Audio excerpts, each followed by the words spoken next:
And we're live.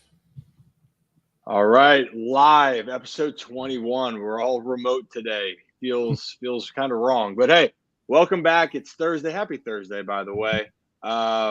Zach, Brad, how we feeling? Good, man. Yeah, It's it's a been great another day. crazy week of sports for sure. Yeah, plenty more to talk about. That is for sure. Yeah, I agree. I feel like in general too. By the way, as we're going to show more of our personalities as we go. I'd love to see some throwback photos of you guys. By the way, I'm out there showing people how I was and how long my hairline used to be, and having a good time. Um, I'll definitely get some. I'll but get some pre-mustache pictures out there. I do Well, have a beardless face out there too. yeah, so all we're looking for is for some hot pics of it because hey, we're all about trying to show us what we were and what we're going to continue to be, I guess, or what it is moving forward. But hey, we got a lot to talk about. We're on a little bit of a deadline. We're going to be efficient tonight, and we got some fantastic graphics from Brad here. So shout out Brad. But we got our spicy topics back yet again, and there are some spicy ones. I know a few people. It's involving a player that wasn't added to a list that has Oriole fans a little bit frustrated, to say the least. We're going to run through a couple other storylines through the NFL, the ALCS, NLCS, make our game picks because Week 7 is underway tonight, and then cover the two big games on our minds, which is the Ravens versus the Lions, and then the Eagles taking on Tua, Tyreek, and the Dolphins. So I think that's it. Hey, if you guys are just joining now, welcome. And please don't be afraid to hit that subscribe button or the like button. Brad, how was that? Was that good. kind of smooth? We're getting there. Oh, Yeah. Good transition. All right, so we're transitioning into this, and Zach, let's go into this with what's spicy, and you know where I'm going with this to start. Gunnar Henderson is not on the Gold Glove list as a straight position, playing short or third, or even as a utility. And safe to say, I think people in Birdland aren't particularly happy about that omission, to say the least. No, not at all. I think the biggest issue a lot of people are having with it is, third base and shortstop. He went back and forth. We knew it was going to be tough for him to get one of those because of how much he went back and forth. But wasn't that why the utility position was made? Like, that's to avoid this situation. We made a whole separate category for them, and then they still didn't get it. So it was weird because in my head, I kind of wrapped around. I was like, okay, the reason they didn't give it to him was because he's not a utility player. He's too big of a name. They want to give it to the gritty guys who go out there every day and play 5-6 positions. And then the NL comes out with Mookie Betts on it. And I was like, that just throws that whole argument out the window. So I honestly don't know. I mean, when you look at defensive runs saved, he's miles above the other three that got nominated. So it's going to be interesting. Yeah, I kind of am starting to wonder if the Gold Glove Award actually means anything at this point, because it's certainly not based off of merit or how you play. And this isn't a knock on Brooksy, because Brooksy deserved every single one of those Gold Gloves he got. But I mean, if you just look at just this series against the Tampa Bay Rays, this is the last series away versus the Rays, and this had playoff like feel, against the Rays at that time, because we were neck and neck with them, and this was a series in which the Orioles ended up taking the lead and never really gave it back in the division. So, and Gunnar showing up and showing out here, I mean, just some ridiculous plays. And this series alone, to me, look at that, and just up in that throw, just ridiculous. So I just feel like this series alone would warrant the Gold Glove. Never mind the rest of the season for the guy. Yeah. But it is what it is. It sucks that he got the snub, but you're starting to feel like the award itself is a bit diminished after this season. Yeah, I think another thing is when you look at the first base category, Ryan Mountcastle and Anthony Rizzo. Mountcastle played 115 games this year. Rizzo played 99. So you could definitely see in areas where namesake got guys on the list. But yeah, I agree. I don't think the Gold Glove means as much as it used to. Yeah, I think, well, I shouldn't say this. Well, I will say this, not that I shouldn't. It's definitely the value's different. And usually it was looked at as you need to play X amount of games. You got to go out there and help your team save runs, make impactful plays. And then usually the stats, you have it to back it up, right? That's usually how it goes. Yeah. But it doesn't necessarily mean that if you have the best stats that you're automatically going to get the Gold Glove, right? If it really, because it's a voting, right? So it's who the voters are attributing who's making plays, and not saying that this is, I don't agree with this, but how you make the plays sometimes goes from whether you make the routine plays or make them look flashy. That's another element that goes into it. And sometimes it's recency bias. Gunner's so young and not having a position, I think that hurt him, and people looked at him so much as an offensive player that they forget if you don't watch the Orioles on a day-to-day basis, you're not going to sit there and look at the play that we just showed or the one that's over the shoulder in Arizona and seeing his game evolve, right? So you're right in the sense that there's a certain name that gets associated. And look, I love Mounty's defense, by the way. I think it's so underrated, but I was surprised just because of the amount of time that he missed. And with those games played, it wasn't all playing first. He was DHing quite a bit. So then you're sitting there going, well, wait a minute, what really is the position? Again, all deserving, but also leads into another point. We're talking about name recognition that probably changed from this. Zach, there's one omission from the list now that all he's done is won Golden Gloves. Yeah, actually, and for the first time in his career, Nolan Arenado will not win the National League Gold Glove, which is absolutely crazy to think about. This is his 11th year in the MLB, and he has won the NL Gold Glove every single year. And now year 11 doesn't even get a nomination, which is, I talked about a lot of its namesake at this point. I don't care if you don't, give it to him. You got to put Nolan Arenado at least on the finalist at that point. Like, if you're going to end his streak, like, at least get him on the finalist. Like, come on. Like, you don't have to give it to him, but to end it, this right away, the season hasn't even ended yet and his streak already ended. Yeah, it's pretty wild. It's been absolutely wild to see that come to an end.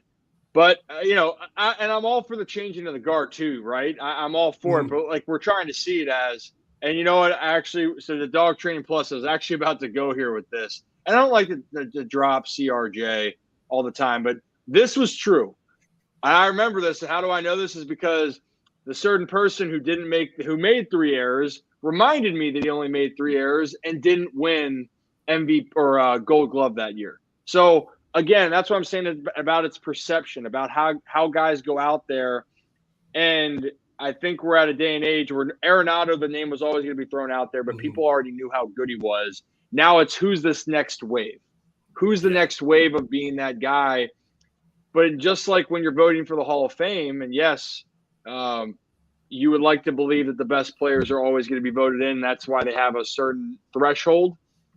It really is going to be, what do people value? And sometimes not every finalist or every award winner is fitting the same value that each voter has. So, but I think, can we agree with this? Or Brad, go ahead. I know you got no, yeah. I was just going to give one final thought because I know that we're crunched for time here. But like, do we really give these awards out? Like, should there be some sort of system in which voting isn't a thing?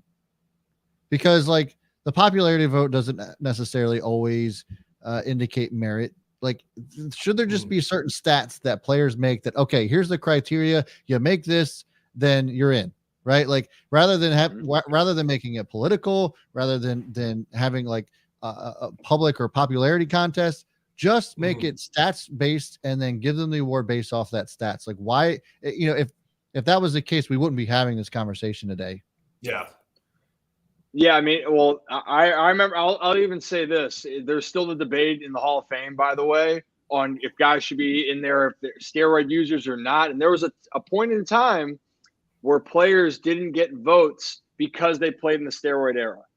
And like guys, for me, and I know people say, "Well, Dad, are you talking about your dad, Ryan?" Well, like that's one guy, but like, but throw that aside, Ken Griffey Jr. I don't know how he didn't get 100% of the votes. Yeah. You know what I mean? Like Mariano Rivera, 100% deserved it, right? And I was so happy to see that. But when we're looking at it, people have different reasons of why they don't think a guy should be voted into the Hall of Fame. That's where we're kind of out with this. But hey, everyone, Orioles fans, relax. Why? Gunnar Henderson's the AL Rookie of the Year. Just take it to the bank. If it's not, then you can be all over the place, destroying the web. Because we'll have some conversations then. Yeah. There will be a lot of videos put out if that does not happen. I can guarantee that. Yeah. And we'll have a lot of rants about that. But speaking of rants, here's another spicy topic here. The Cowboys had a much-needed victory on Monday night against the Chargers. And it was an entertaining game. One would say, Ken Brad, the Chargers might have mismanaged as well, especially not taking points early in the game. And then the Cowboys got the win, squeaked it out. Micah Parsons, big reason towards the end, got to the quarterback, applied pressure.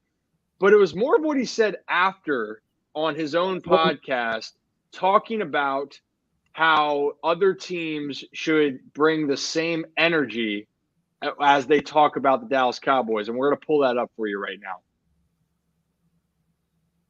Condone the bashing of Dak Prescott and the Dallas Cowboys and have the same energy for the Eagles. We want the same energy for everybody because there's a whole bunch of bashing when it's Dak Prescott, but not the same when it's the Eagles. I got time today. A lot of people said the Browns defense was overhyped. I said the Browns are the real deal. Acho said this, which pissed me off. I'm not worried about the 49ers. They were missing Christian McCaffrey, Deebo Samuel. The Browns were missing Deshaun Watson, Nick Chubb. They were missing them key factors before the game even started. So why is it that we are just scrubs and we're nobodies that don't deserve to be on the field and we're just all talk? But there's 100 excuses for these other teams. If y'all just want to hate Cowboys Nation, just say y'all hate Cowboys Nation. I'm tired of people trashing my quarterback. I'm tired of people trashing my team. And that's why I had nothing to say to the media this week. You want to hear me talk? Come to hear me talk on The Edge Monday night. And that's point blank period.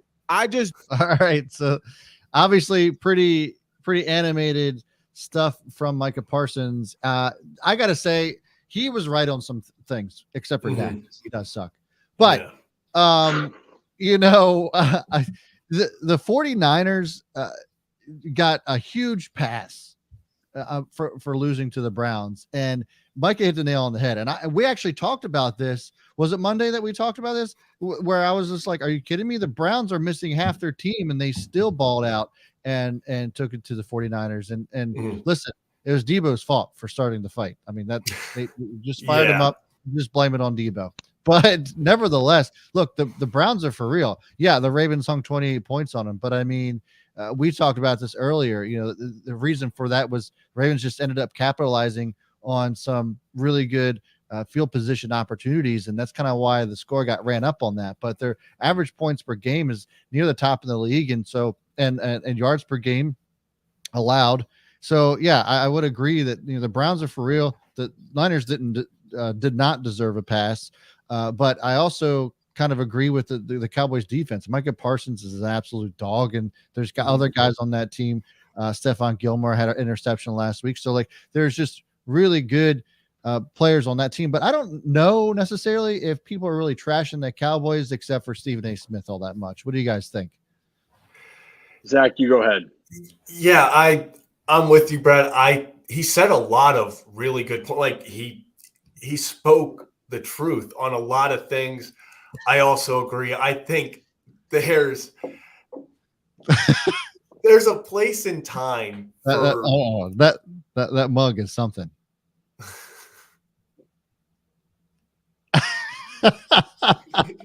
Continue on. Keep going. I think there's a place and time for like him to go at, other teams. And it just was funny to me that he was so focused on the 49ers, despite the fact he was saying he wanted the same talk that the Eagles were getting. So I feel like I don't know if the 49ers were the team to do that with. I think he should have made the point more with the Eagles, went out there and dropped that game. And when it's us, the world's ending. When it's the Eagles, it's, oh, Jalen Hurts just had a rough game. They're going to get back. It's still the Eagles. So I think he had more of a point there where I think the Browns 49ers game was, Brad, you called it was just a low scoring, playing in the rain, just two teams trying to run the football, see what happens. Yeah. So I think he had more of a point with the Eagles game, but I agree with what he says. Besides the Dak stuff again, it's all right here. Okay. I will say this. I understand that you want to give the same energy, and I'm all for that. Having said that, how I look at it with Dallas, and it's not trying to be a hater on Dallas.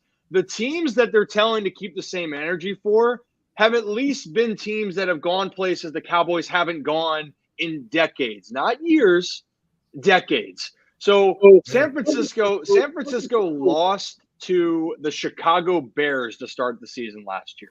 Okay? Chicago Bears. Woof. Rough game. Then, if I'm not mistaken, the 49ers have been to the NFC Championship game the last 2 seasons. Is that correct? Yes. Yeah. That is correct, right? Rams, They lost to the Rams, and then Brock Purdy got hurt. Okay. Then you have the Philadelphia Eagles, who have just went to the Super Bowl. So I'm not sitting here saying you should keep the same energy, but if I'm going to talk about a confidence meter and on teams where, hey, it's not the same energy, because if we were to say right now who I think's a better team, I'm going to take the 49ers and I'm going to take the Philadelphia Eagles, because the Cowboys, no matter what's happened in the regular season, they haven't earned the right to say, hey, keep that same energy. That's like saying for a lot of people that doubted the Orioles this season, I'll just say this. Mm-hmm. I don't blame if people are saying, because the Orioles hadn't been there in a while. Yeah. So I get it. And now people and that drum's going to still beat louder until the Orioles go to the ALCS or go to the World Series. That's the reality. So for Micah, I get it. He's a beast. That Dallas defense can have problems, but until you beat those teams and actually get to a place and try to prove that point, to me that comes off as you haven't earned that right yet. You go beat the Cowboys, you go beat the Eagles, you go beat the 49ers, you get back to the not the Super Bowl, get to the conference championship. You guys can then have that same energy, but until then, you're a team that's trying to just find a way. And so far, it's been a very up and down ride for the Cowboys so far. That's my spiciness. Yeah. Last thing I'll say about it is it wasn't like the Cowboys, like he chose this week, and it's not like the Cowboys had a great game against the Chargers. Like Herbert missed a lot of opportunities, and it was a besides the first drive for each team, very sloppy game on both ends. So it's not like they came out as world beaters and he's like, why is no one hyping us up?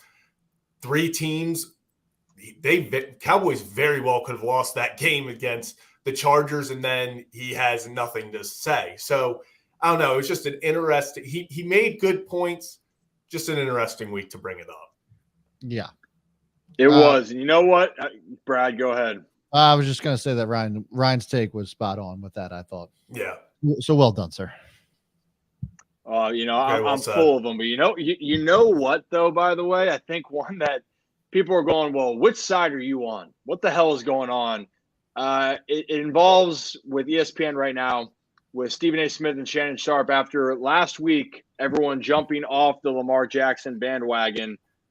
Very quickly, we saw a way different response here. We want to show you a little bit of that clip on what they're saying now about Lamar Jackson in Baltimore. In a second. In 1 second, by the way. Keep the conversation going. Yeah, so essentially, spark notes here for people that want to know. Last week they said, is Lamar Jackson getting their money's worth? Is he playing up to their ability? And everyone said, or Stephen A. and Shannon Sharp were saying, no, they were not. The turnovers were a problem. The Ravens aren't going to win many games. And that was, again, coming off a game where the Ravens made a ton of mistakes that were not Lamar Jackson specific mistakes, a lot of drops. Zach, anything else you want to touch on with that? Yeah, they were. As we're going to watch, they take a major backpedal, and shout out, as you'll see in this, Kimberly A. Martin calling them out for trying to backpedal, because I think that's the most important thing. So we good for the video? Yeah, here we go. Got the awesome. Let's do it. Funny, Dan, because listening to everything you said about Lamar, about Jared Goff and the questions, and people still don't believe. I actually think the answer is Lamar has more to prove, because Lamar consistently is criticized. Stephen, was it not just on this show that you and Uncle Shannon were talking about whether Lamar is worth his contract? I don't know. I don't think that was the subject. No, I don't think that was the subject. Oh, it was a subject. No. It wasn't. Yeah, it was, Kimberly tweeted about it. No, but it wasn't a question as to whether or not he was worth it. Are the Ravens getting their money's worth out Right. of Lamar? Are the Ravens getting their money's worth? Not whether or not he was worth. See the difference? See that? See how that's coming? No. Okay. I mean, you're That's kind what of happened. mincing words, but yeah. I'm not mincing The words. fact that was even Said a it. topic of conversation. You're not on a paper The anymore. fact that was even a topic of She should know that. conversation She should know that. She was in supposed to edit this the every age day. of Deshaun Watson making $230 million, where we got Joe Burrow still with that cap, and we still don't know what the Bengals are. Right. Where we've got all these teams that we still don't know about, Right. all these quarterbacks we have questions about, and we're debating whether the Ravens Okay. are getting enough. That's why I say it's Lamar, because no matter what Lamar does, it is never enough. You have a unanimous MVP, former unanimous MVP, and we still check your watch. I got all day. I got all day. You get cooked today. I'm not. Because your takes are wild, bro. Actually burnt You get Right? like toast. Like toast, small like toast. That's why. But in all seriousness, the answer should be Jared Goff. But in my mind, it's Lamar, because no matter what, somebody will find something to say when he is legitimately the only reason you look at the Ravens and say, no matter what, they have a chance. We're waiting for Lamar Jackson to win more than one playoff game. Waiting for Lamar Jackson.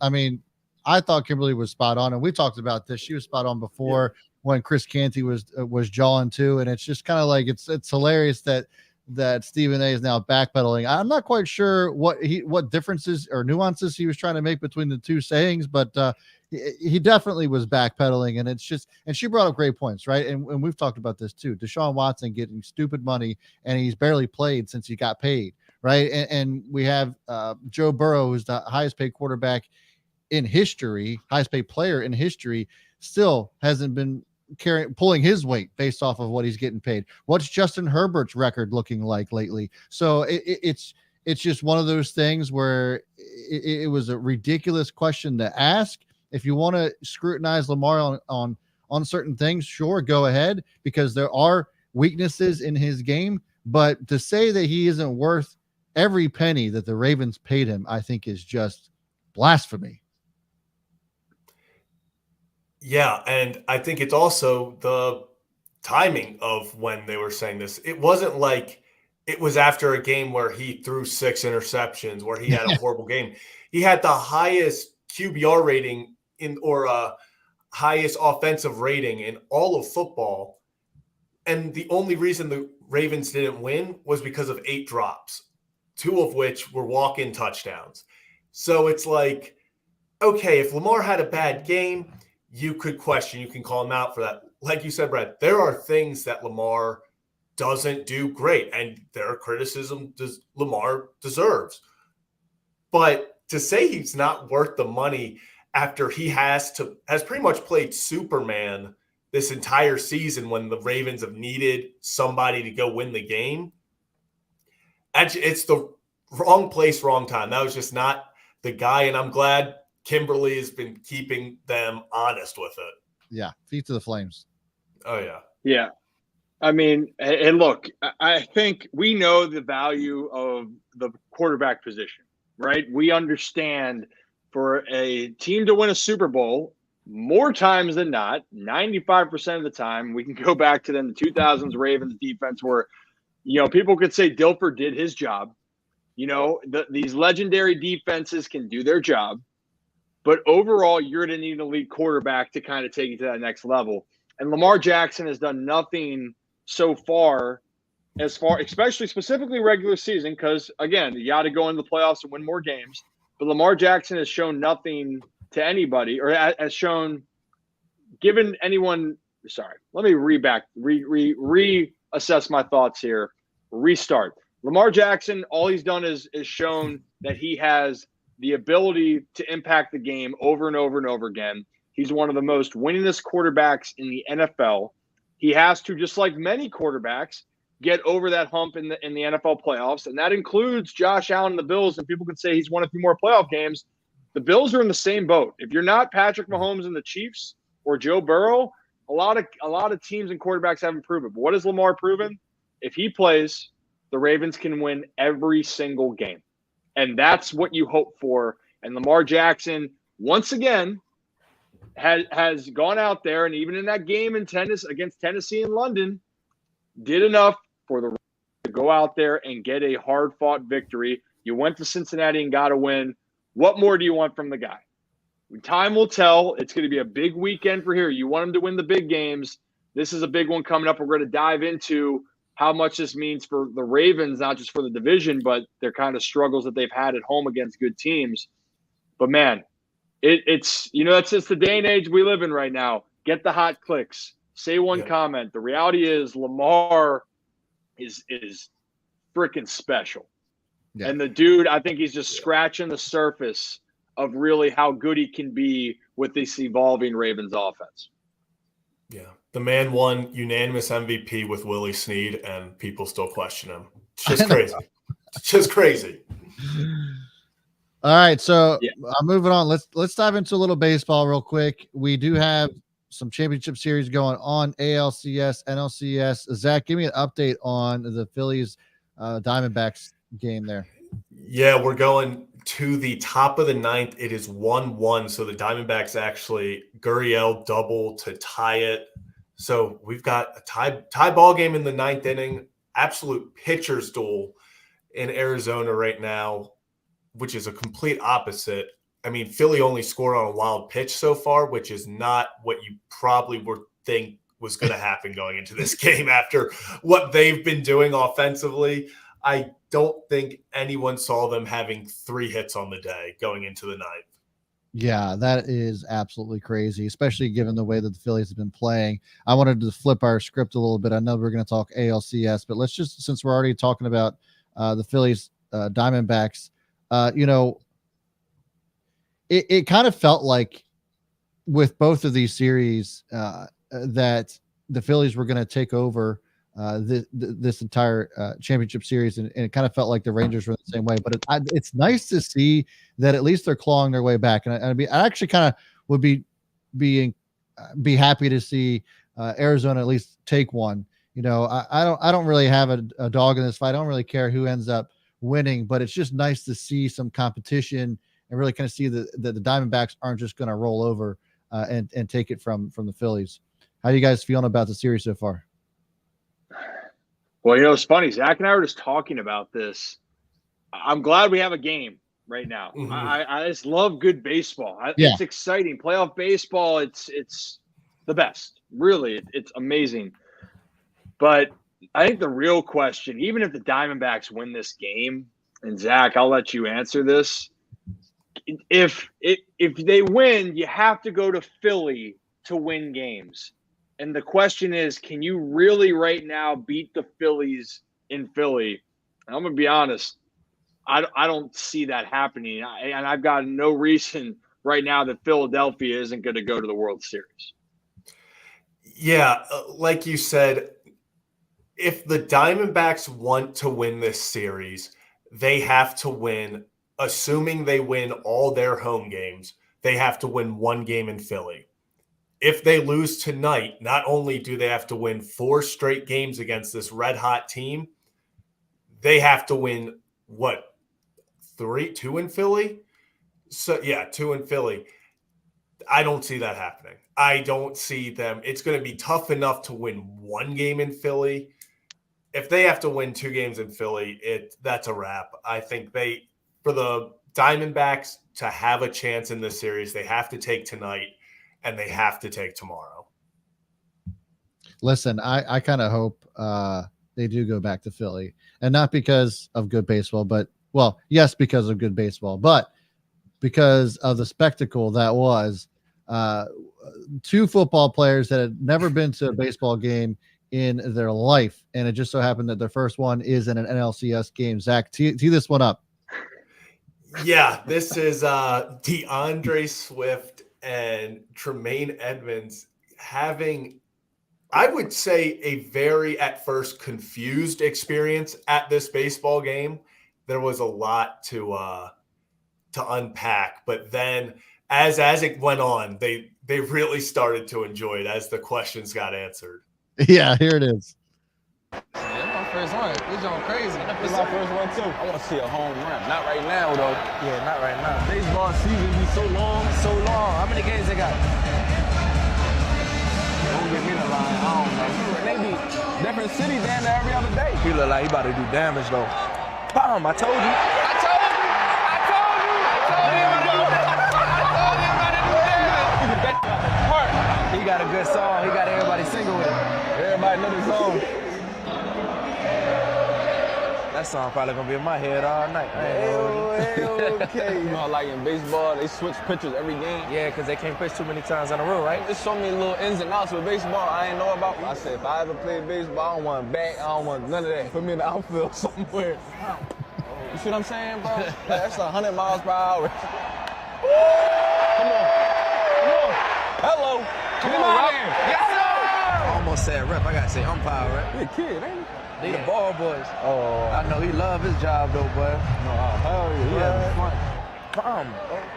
He taking second? Nah, he ain't gonna take second. Yeah, all right. You tell me, you better go back. That was too high flag. I don't even know why he swung at that one. Oh yeah. Oh yeah. Come on. Oh yeah. Come on. Oh yeah. Come on.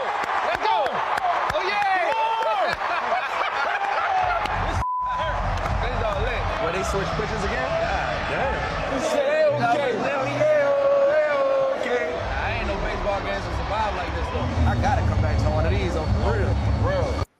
So, couple of things I wanted to say about this. It was cool to see 2 guys who've never been to a baseball game before and didn't really know much about baseball at all. To your point, Zach, in the beginning, like not really know what's going on, and by the time they got to the end of it, like they were having a blast. And so, like, it was just cool to see that, 2 guys never been there, just enjoying the game. It was fun. Yeah, I really loved I think my favorite part is when DeAndre Swift finds out about ball boys, when the kid runs on the field and he's like, is that a kid? And then Edmonds is like, yeah, that's the ball boy. And all Swift says is, I bet he loves his job. And it's just like, it's the pure innocence. It honestly was like, took you back to like your first baseball game. Like they were just taking it all in. Like they were just having fun. It was I think I watched that video like 5 times. I mean, it was just such a fun video to watch. I mean, yeah, exactly. And it's fun. And you know what I loved also? They did have some terminology right when they were talking about Schwarber. It looks like he's going to do damage. I love that. That fired me up. Like, that's what we talk about is like, hey, you want to go up there and do some damage as a hitter. I'm like, hell yeah. Yeah, you're saying you guys aren't around baseball a lot. I don't know. You guys got the terminology down. But I think what's so cool is that the other athletes in the Philadelphia community are embracing this team too. Like Fletcher Cox was in the locker room celebrating, jumping to dancing on my own. You kidding me? Like if I was in that position, I'd be right there. And so what's not to love about this atmosphere? You got the fans going nuts. You got professional athletes that are on over the game, but then giving you their unfiltered reactions. So that shit's just amazing. And Philly's just got all the vibes you'd want right now. And it's like that's what Arizona has against them, is that everyone now is gravitating towards Philadelphia except for the state of Arizona. So we'll see. It just feels like destiny is on the Philly side, at least to get there. So time will tell. It's been a fun ride so far. Yeah, both I don't know Kelsey brothers. Sorry, both Kelsey brothers were there. No Taylor Swift. So if Taylor Swift shows up in Philly, it's over. Probably will be over. Yes. Yeah, I was gonna say the vibe. I don't think we've ever seen vibes like this on a baseball team in a long time. I mean, just everything seems to just be going perfect for them right now. We'll see how this game ends, but it really is just feels like a team of destiny. Are we in free baseball yet? Not yet. Actually, Bryce Harper is up with 2 outs and no one on. Actually, Bryce Harper just got on. How did he get on? He walked for the second time. So we'll see. Alex Boehm up. See if he can do some damage. All right. Well, let's get on to the ALCS. Now, Astros obviously took one away from the Rangers at home again. What is going on with this matchup? You know, throughout the entire series or throughout the entire season, the Astros just seem to have the Rangers number at home, which makes zero sense to me. And it's carrying into this ALCS. In particular, Jose Altuve continues to go off on the Rangers in the Rangers' house, which is just mind-boggling. Yeah. I mean, what stats? I mean, you've been all over this with this phenomenon. Yeah. So just absolutely crazy. His regular season stats, Jose Altuve's in Texas. So he's batting .313, 10 hits, 7 home runs, 8 RBIs. He had that 3-game span, I think it was about a month and a half ago, where I think he hit like 5 home runs in 3 games. And then what does he do the second he gets back there? He actually flies out to the warning track, back against the wall. Next at bat says, okay, I'm going to hit one about 40 seats deep. So gets it there. And then his next at bat hit one that's caught at the wall again. So it's just, I don't know what it is about the air in Arlington, but Jose Altuve loves it.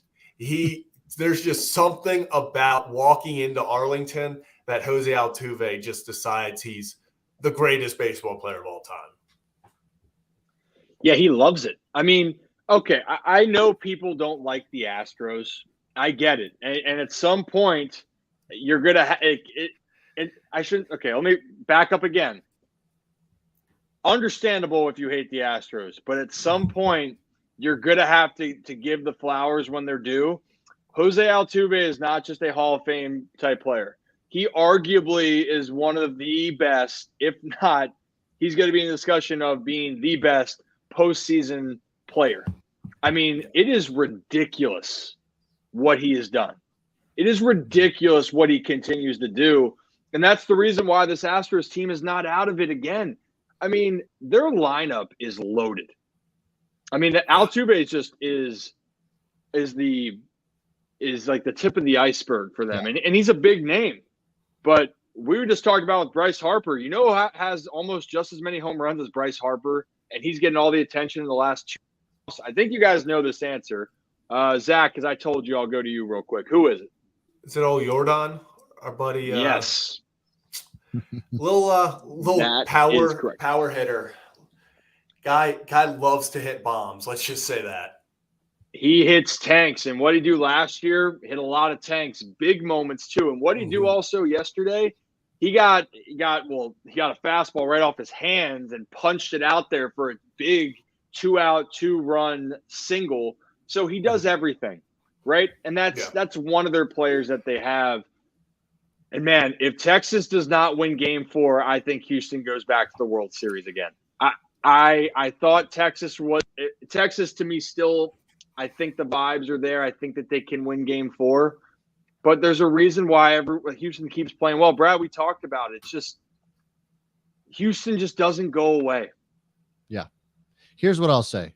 Rangers make it to the World Series. The Phillies are going to win it only because Dancing on My Own is way better than any Creed song, period. I agree with that. Well, That's why I'm taking the Phillies if it's a Phillies Rangers matchup. Wait, so you aren't a Creed fan? Can we get that out in the open? That's very clear that I'm not a Creed fan. So you can't be taken higher? No. Well, Creed and Nickelback. Wow. No, I'm not going to let you get on here. I don't understand why Nickelback got trashed so much, by the way. I'm not saying like I'm over the top fan, but they had some bangers. They do. Like that shit slapped. Like, I don't know what we're. So you're going to a Nickelback concert is what you're saying? Right now, yes. Probably 10 years ago, no. But right now, it's in. That ain't happening. Hell no.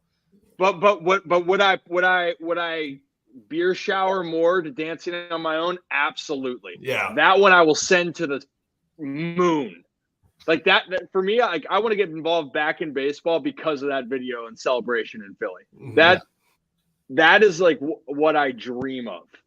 Those moments. Like, and you guys think I'm kidding. That's why you play. Champagne down the crack and you just blast it out and you're having a great time. Right. That's it. Like that's why you play the game. That's why you play the game. Champagne down the crack. A deep put this up. Did you see Blink 182? That would have been better, than Creed. 100%. Yeah. Okay. Go ahead. Blink 182 just shouted out Kevin Brown. That was we could have shared that, but they did shout it out in a podcast for sure. That was actually really cool. Moving on, let's get into some NFL picks. I got the I got it up right here, right? Because you don't have the graphic, right, Brad? Yeah. All right, so hey, I'm gonna run this right now, Brad, but I'm gonna go to you to start. I know you're the catalyst for it. It starts tonight. Let's talk about 30 minutes. Jags, Saints, games in New Orleans. Jacksonville is on a little bit of a roll. Lawrence is starting. Brad, does Jacksonville go in and beat New Orleans?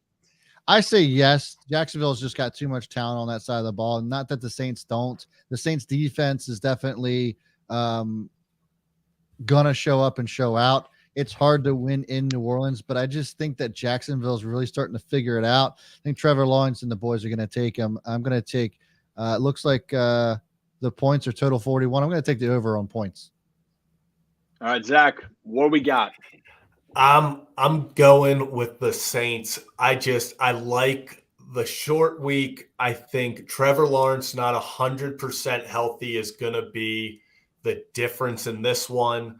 I see Saints are 2.5-point favorites. I think it's going to come down to something like that. I think they win by like a last-second field goal, but besides that, I got to take the Saints.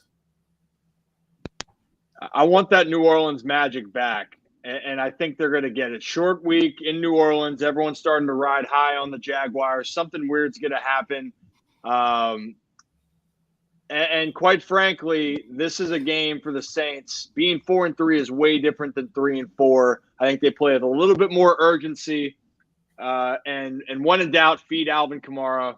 Give him the ball a million times. And Chris Olave is a stud too, by the way.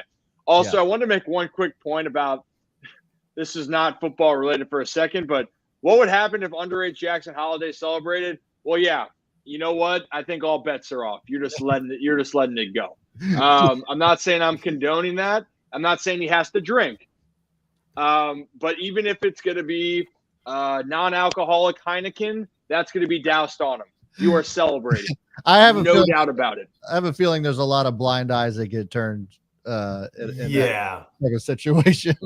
I don't think they're IDing at the door. No.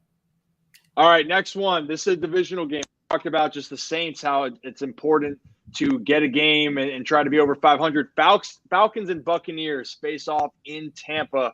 Both teams really trying to get a win, bounce back after some tough losses. The Bucs sitting at 3-2. The Falcons, sitting at 3-3. We'll start with you, Zach. What do we got? Who are you taking?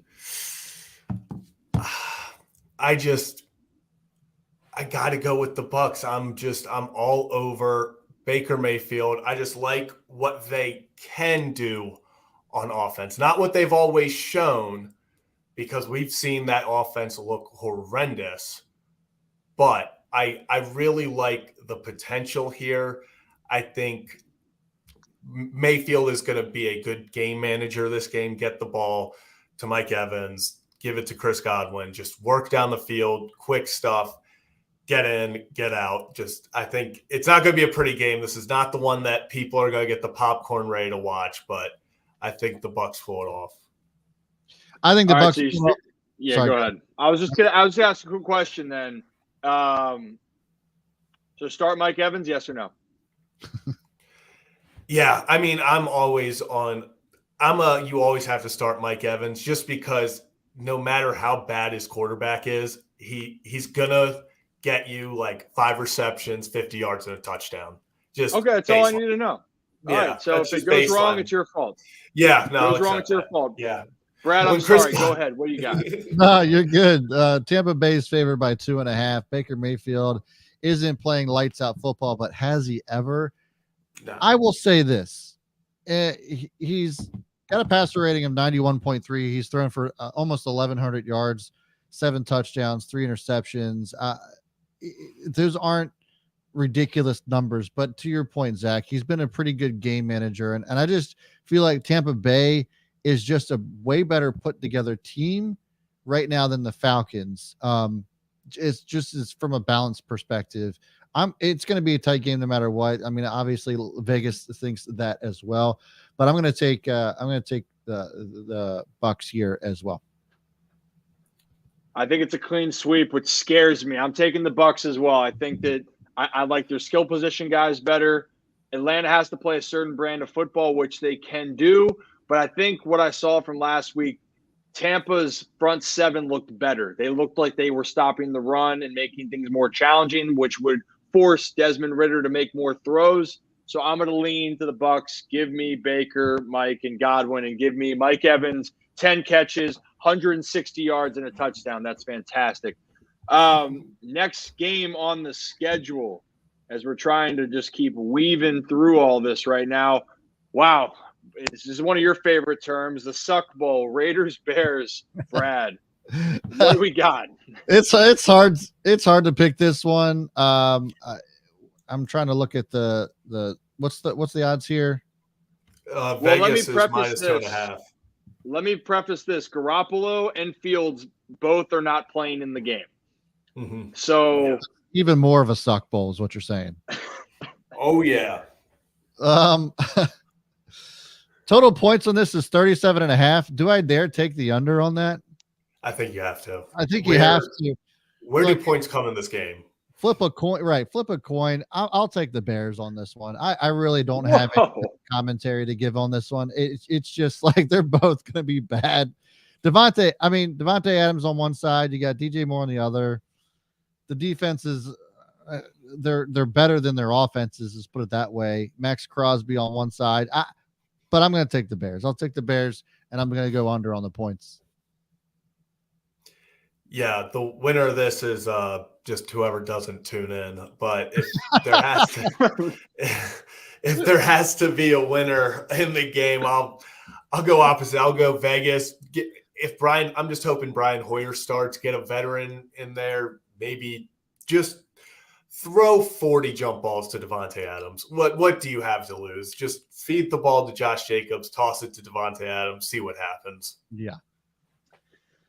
Yeah, I feel like this is woof. But you know what? Give me the guy Tyson. I'm probably gonna mess with the last name. Bajan. Starting. It's a great story. He had some good energy. Give me the guy giving his first NFL start. Why not something crazy happen in Chicago? It hasn't been pretty, and the Bears have burned me all season long. But why not just stick with it and let me be in misery as it is? But hopefully it's a more exciting game for those that tune in. Next one, though, with implications, Browns, Colts, Deshaun Watson's trying to bounce back. I'll start with this one. Anthony Richardson done for the season, and specifically for that reason alone, if Deshaun Watson plays, give me Cleveland. I think that they're the better team. That defense looks good. And unfortunately for Ravens fans in the AFC North, I think Cleveland's going to be in the run for the division now as we continue to move into the season. Brad, what you got? Yeah, it's kind of dangerous to see what the Browns are made of, considering what we saw last week. I was going to take the Browns whether or whether or not Anthony Richardson was playing. I just think the Browns are playing lights out football. Do we know for sure if Watson's going to be playing? No, not yet. He practiced and threw today. But oh, good for him. I'm going to take the Browns either way, whether Deshaun Watson plays or not. I'm going to go with the Colts here. I think Browns are the better team. Their defense should handle this. It's against Gardner Minshew. Deshaun might come back. They're coming off a massive win against the 49ers, and that is just way too much going in favor to the city of Cleveland for them to be successful in this game. I just think it's a classic Browns game. Everyone's super high on them. Coming off, they just gritted it out against San Fran, and then they're just going to shit the bed against the Colts. And then it'll be another just disgusting, 17-13 game. Let me toss this out to you, Zach. Do you know how many rushing yards the Cleveland Browns have given up this year? I don't believe anyone has allowed more, right? Or it's up there. Wrong. They've allowed 395 rushing yards this entire season. I knew it was below 400. I knew it was that. So Zach Moss is going to have his work cut out for him, is all I'll say. I think it's just Gardner Minshew magic. We're just going with the jorts, Mr. Jordan. Well, you guys, the powerful stashes have to stay together as well. So, hey, another. Oh, game, very true. There it is. Another game, and let's rip through this because unfortunately for me, a little bit of a time crunch. But hey, here's the thing, and we'll be quick with this. Giants Commanders, tough loss for the Giants. Commanders, great bounce back win. I'm taking Commanders. I like what Sam Howell's doing better. Even though it's a divisional one, I just like the direction that the Commanders are going. Zach, start with you. Yeah, let's get to the better games. I like the Commanders here. I think that's a pretty simple one. I thought the momentum the Giants got when they almost took it to the Bills was good. I'm taking the Giants. Ooh, I like it. Well, hey, we're gonna go back. Well, actually, since we're on it here, let's do it. Lions, Ravens. Big one in Baltimore. I'll kick this one off. I'm gonna take the Ravens, and I'm gonna get even more bold here. I'm gonna say they win by 8+. I think this is going to be one of those games where the Ravens just kind of come out and fire on all cylinders, finally put everything together. And I think the connection between Lamar, Zay Flowers finally has the monkey off his back of not scoring a touchdown. I think the floodgates open. He gets another one, if not two. I think we get Andrews involved. If the Lions want to make Lamar pass, I think he makes them pay. Yeah, I'm going to take Ravens here as well. They're favored by 3 points, and it's really only because they're at home. Speaking of being at home, the record against teams that go to the playoffs at home is not great. That's a weird stat to throw around. I've been seeing that all week long. But nevertheless, I'm going to take the Ravens. I think the Lions have had a pretty soft schedule up to this point, and there's a lot of hype around them. Their defense is good, deservedly so as far as recognition is concerned. But I think the Ravens are just a better team all around. I'm going to stick there with the Ravens as well. I think because the Lions have such a great rush defense, they're number one in the NFL ahead of the Philadelphia Eagles, that it's going to be the Lamar Jackson, Zay Flowers show, to be honest, to be specific. And maybe we save that for the end if we want to, Brad, going back into it of what Derek Mason has said about Zay Flowers.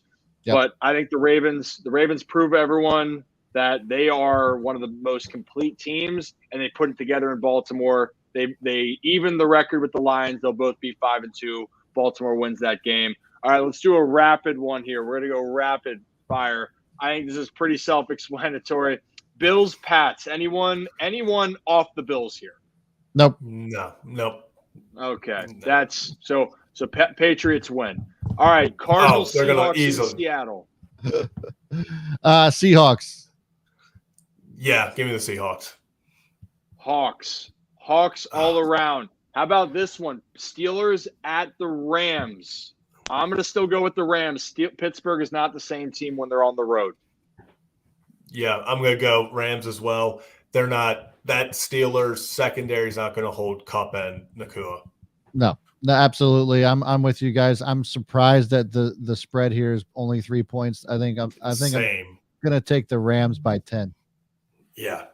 All right. Hey, Packers Broncos in Denver. The defense looked better for Denver, but are you really convinced? Because I'm not. I am going to take the Packers coming out of the bye. Their strength is their secondary. I don't think the Denver runs the ball well enough. I think Green Bay wins it. Brad, are you on the love train this week? I am on the love train. Do you believe in love? And I do. I'm taking Jordan Love and the Packers. Vegas says this as a coin flip, but I don't think it's going to be a question for me taking the Packers. Yeah, I'm taking the Packers too, and also just in the Diamondbacks take game 3, so they win it.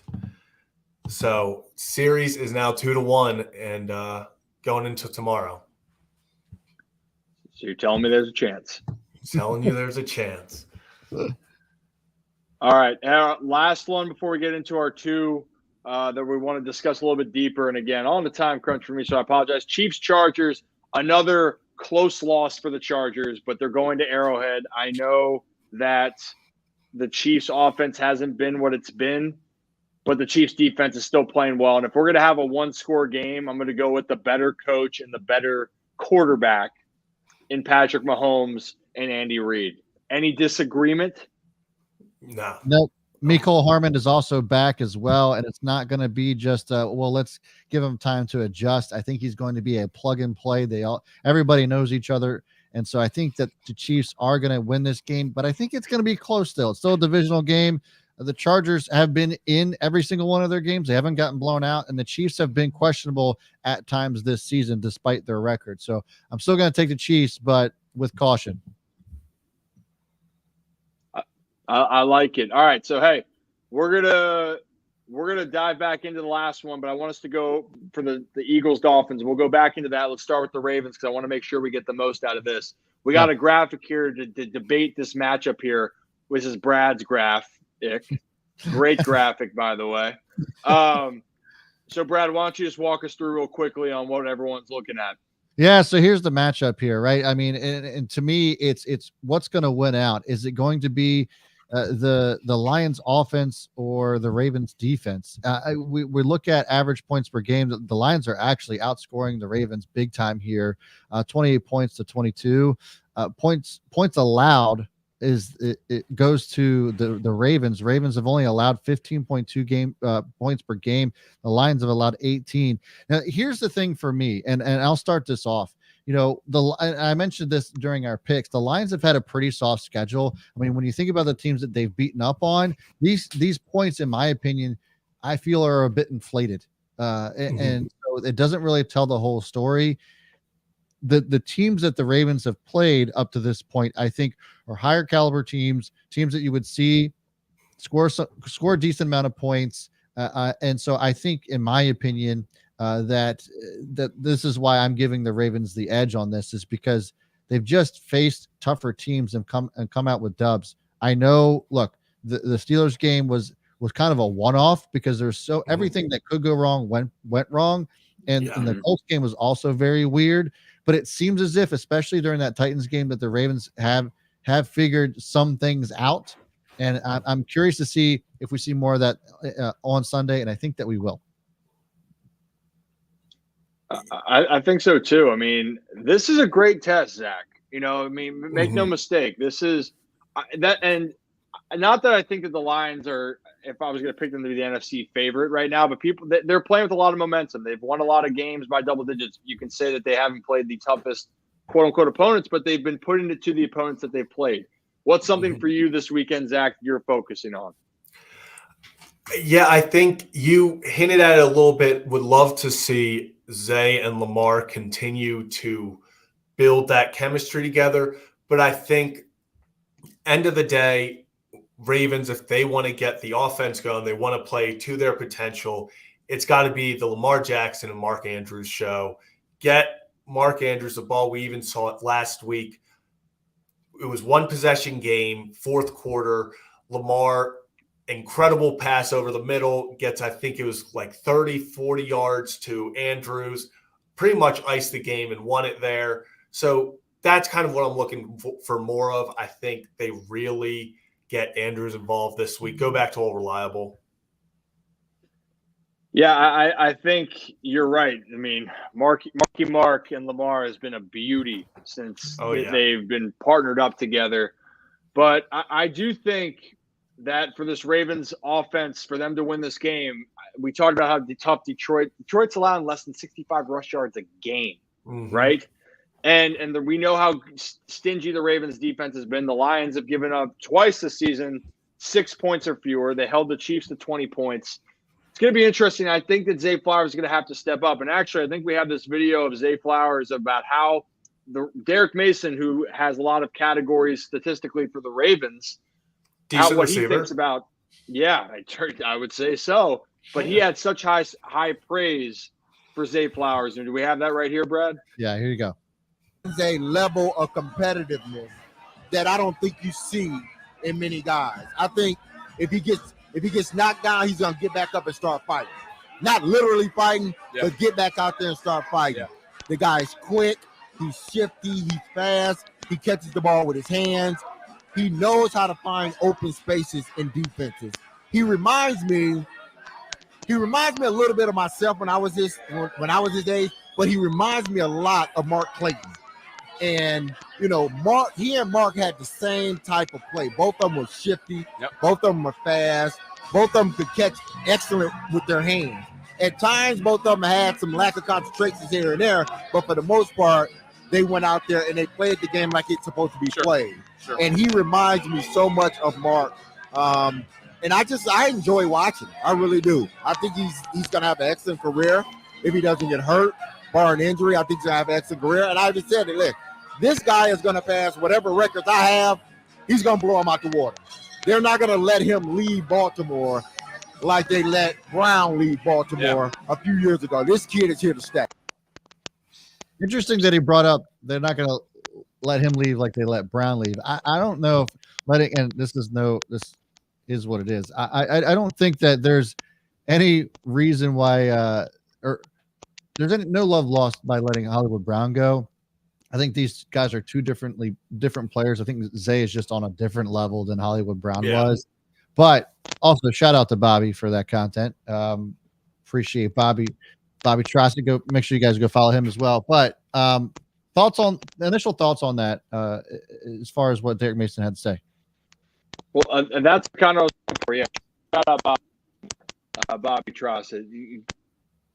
A London trip, but in general, when you hear that, the guy, it's music to Hold on, especially Ryan. for drafting. Yeah. Is that your audio? I think it might be. Let me mute myself. I just want to make sure because I think your audio is cut. Going in and out. Perfect. To hear. Get out of here. Care now. It's like got in and out. Yeah, it's in and out. Yeah. Exactly how we want to end the show, Yeah. It's not the first time the show's ended this way, actually. Yeah. Can you guys hear me? Yeah. Yeah. But there's some weird. No, there's some weird feedback on it too. Just as we wanted. All right, Zach, you tell him why. And then. Yeah. Because my audio. Pretty much Zay. I agree with everything Derek Mason said. I think Zay Flowers, like you said, Brad, he's a different animal than Hollywood was. And I'll even say he's a different animal, hopefully, than Mark Clayton was. I think he has that potential. You just see it in him where it doesn't matter how he gets the ball, if it's on a screen, if it's deep ball, if it's, just running a quick route and then having to make something happen. He is comfortable in every situation. And like Derek Mason said, he will get blown up and he just gets back up and he's like, okay, can I get the ball next play? Like, he doesn't care. And I think that's the coolest part and biggest difference I've seen in him versus other young receivers we've had is he will run into any coverage, anything, and he just wants to go get the football. Yeah, I agree. I mean, he's got 35 catches for 367 yards in 6 games. Guy's been an absolute stud. He's on pace to break a rookie record for the Ravens, as far as yards are concerned. But yeah, let's tune back into Ryan. Are we still having a problem over there? Probably are. It's a little better, actually. No, it's got some feedback. Yeah, I mean the feedback, but we heard you, which was a step up. No, How still about can't this? hear. Can you hear me now? Nope, you can drop off. Go enjoy the rest of your evening. Hey, check the chat. Hey, love everyone here. Thank you. I hate myself. I love all you. All right, yeah, we fantastic. Yeah, thanks, Ryan. Finish it off well, guys. Jeez. We got it. We got it. Oh my God! All right, let's do it, Zach. So, look, just to round out the Ravens list, Zay Flowers is an absolute monster, and I think that it goes without saying. We can talk about what happened last week and kind of like the extracurriculars, but with Odell as well, involving Zay Flowers. But nevertheless, I think that it's just going to be a really good game regardless. But I do think that the Ravens end up edging this one out, and I think it has a lot to do with the fact. I mean, the Lions haven't really played anybody, so it's certainly a prove-it game. I think for both teams, just in different ways. Yeah, and I was talking to someone about this, I think like a day or two ago. It just feels good that the Ravens, for once, when we take a receiver in the first round, this far into a season, when they talk about the Ravens, they go, man, you have to watch out for this guy. He's a difference maker. He's exactly what they wanted. Because what I'm used to is we're 6 weeks in and it's, okay, well, he's got to come around. He's still fighting injuries. He's injured, right? Yeah, he's got to they're building chemistry, like all the, word salads that we'd receive from coaches and players, They got to get the timing down. And it just feels like Zay hasn't had any of that. Yeah, he had the rough game in Pittsburgh, but besides that, just from the get-go, he has been honestly probably a top 3 piece of this offense. Oh, for sure, without question. And he takes a lot of the attention away from the other receivers too, and that's why we've seen Nelson Aguilar also get open a lot. So, really pumped to see that stuff. Looking forward to the game this weekend. Another exciting game that we have that I'm certainly pumped for as well is Dolphins Eagles. Now, Eagles laid an egg. See what I did there last week? Jalen Hurts had three interceptions to 1 touchdown. And it to me, I don't know. We'll see how it shakes out, but every good team is allowed to have a bad week. And it just kind of felt as if maybe the Eagles had a bad week last week. Yeah. Me and Jalen Hurts are, he doesn't know this. It's a very one-sided beef right now, but we aren't cool. I was actually in my fantasy game last week. I was up by 1. I just needed every player was done. Just needed the first down, kneel it out. We're good. Throws the interception, -2 points, and I lost by 0.5. So me and Jalen Hurts are not cool in fantasy at the moment. But it's rough. In the real NFL, I think this is going to be as exciting of a game as hopefully as we've seen all year. I think it's built up the best matchup that we've seen this year, at least going into it. You have the unstoppable force that everyone thinks is the Eagles, their defense, just how well built they are. And then you just have the lightning in a bottle that is the Miami Dolphins. And at any moment, they're down 14-0 to the Carolina Panthers. And then it's like you blink and they're up 28-14. Yeah. And here's the matchup here. I mean, this is an absolutely insane stat. The Dolphins are or the Dolphins offense is 499 yards per game on average. Is that offense? That's stupid. But the kicker is it is very stupid. The kicker is that the 26 points allowed, which if Jalen Hurts and company get back on the horse and AJ Brown tears them up, I think this could be a very high scoring game. I think this could resemble that Bills game, and you got to wonder if that happens, if the Eagles defense gets to Tua, this becomes a completely different game, and that's what we saw during that Bills game with the Dolphins. So if the Eagles can figure that out, then I would almost say that the Eagles could take this game. Yeah, and to your point, I think if that happens, we could almost see an exact same situation where the Eagles take it pretty handedly because, the number says 37 points per game for the Dolphins. They scored 70 one week. Okay, that is going to take your average and skyrocket it. So, yeah, that obviously, if you take that out, I think they're closer to 30, which is still insane, Yeah. But it is closer than it looks on the stat sheet. But it's all going to come down to the Eagles defense. If the Eagles defense does what the Eagles defense can do and even hold Miami to 21, 28 points, it's weird saying hold someone to 28 points, but that's kind of what you have to do. This could legitimately be a race to 30. Yeah, I agree. And so it sounds like we're both kind of pulling for the Eagles here on this one. I think it just makes sense. The Eagles should have a pretty decent bounce back game, but that offense and Tyreek Hill has just been playing out of his mind. Here's some stats from Tyreek as well. Just ridiculous numbers: 814 yards, 42 receptions, and 6 touchdowns in 6 games. That is absolutely wild. He's gone on record as saying that he wants to try to get to 2,000 yards receiving this year. What do you think the odds are that actually happens for Tyreek?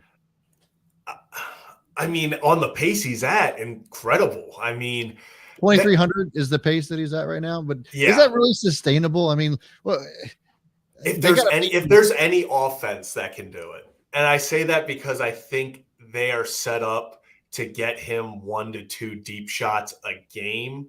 Yeah. So they're playing to his strength. What will be interesting is towards the end of the season, if they have all their spots, they have the division, they have stuff like that. If he's close, if he's playing in that final week, it could really come down to what's more important, getting 2,000 or resting. Right. But I think he gets close. I think the football fan in me wants him to do it. I mean, I think it would be cool. And as the fantasy owner too, but damn. All right. Yeah, I do not have Tyreek. I'll say this. If Tua stays healthy, and that's a big if because he hasn't been healthy for an entire season yet. If he stays healthy, then I think that Tyreek can do it. If he doesn't, then that's not happening. And that's kind of why, it's great to be high on the Dolphins right now, and they're doing some really special things. And I don't want to take that away from them, but the season is still early. We're still very early. We haven't seen the Dolphins play 17 games, a full 17 game season. They started 1-7 the one year, won out the final 8. Yeah. And they started 7-1 last year, lost out 7 the last 8. So when they can put together a full 17 game season, then I think we can start looking at them as, oh, this is a threat. But like you said, if suddenly the Eagles come out and do what the Bills did to them, now the 2 big tests on their schedule so far are blowout to the Bills and would be a loss to the Dolphins or to the Eagles. That really starts to, okay, you put 70 on the Broncos. Cool. You start to question how they're going to actually fare in the playoffs. Because let's be honest, they're probably going to the playoffs at this point. Yeah. Or are they going to be a one and done team? And if they do lose to the Eagles, you're going to start asking those questions and start assuming that they probably will be if they don't kind of figure out how to beat these playoff caliber teams. Yeah. And I think it's one of those things where they have to win the division, because if they have to go to Buffalo in January, that offense isn't traveling to Buffalo. I mean, look, I love a lot of the personnel on that team. I hope the Dolphins do well. It's not saying that I hope they don't, but man, you got to kind of start to wonder. Some of those negative thoughts creep in a little bit and be like, well, they're great in the regular season, but what happens once the playoffs come around? Yeah, we're getting to the point of year where they start blowing it like last year. So I think, if just another loss here starts getting those thoughts back. So I hope the offense keeps it up because I think it's really fun to watch. But it's definitely going to be interesting to see with this test what they do. For sure. All right, let's close out the show with a little something fun. Did you know that Mark Davis owns the Aces? I did not until I saw that video. I had no idea. Bro, this video is off the chain. Is this what's going to happen if the Raiders win the Super Bowl? I can only imagine. Like, he's probably going to have a shirt off at that point, right? The WNBA posted that video and it was like, get a Mark. And I was like watching the video, like, who is in the middle? And I think that was in a list of people that I thought would be in the middle dancing. Mark Davis might be dead last. I in no way thought Mark Davis was going to be the one in the middle of that hype circle dancing. If you asked AI to generate an old white dancing, that guy shows up. Yeah, that's the guy. That's the guy that shows up. But nevertheless, he got a championship. I mean, that's what I was going to say. Nevertheless, it was hilarious, and congrats to the Aces on a back-to-back championships. Could this be the start of a dynasty? I guess we'll see. But Mark Davis owning a dynasty, who would have thought? I know. All right, guys, that's going to do it for today. That's going to do it for the show. Shout out to Ryan. Hopefully, he'll fix his audio issues, but hope he has a good time.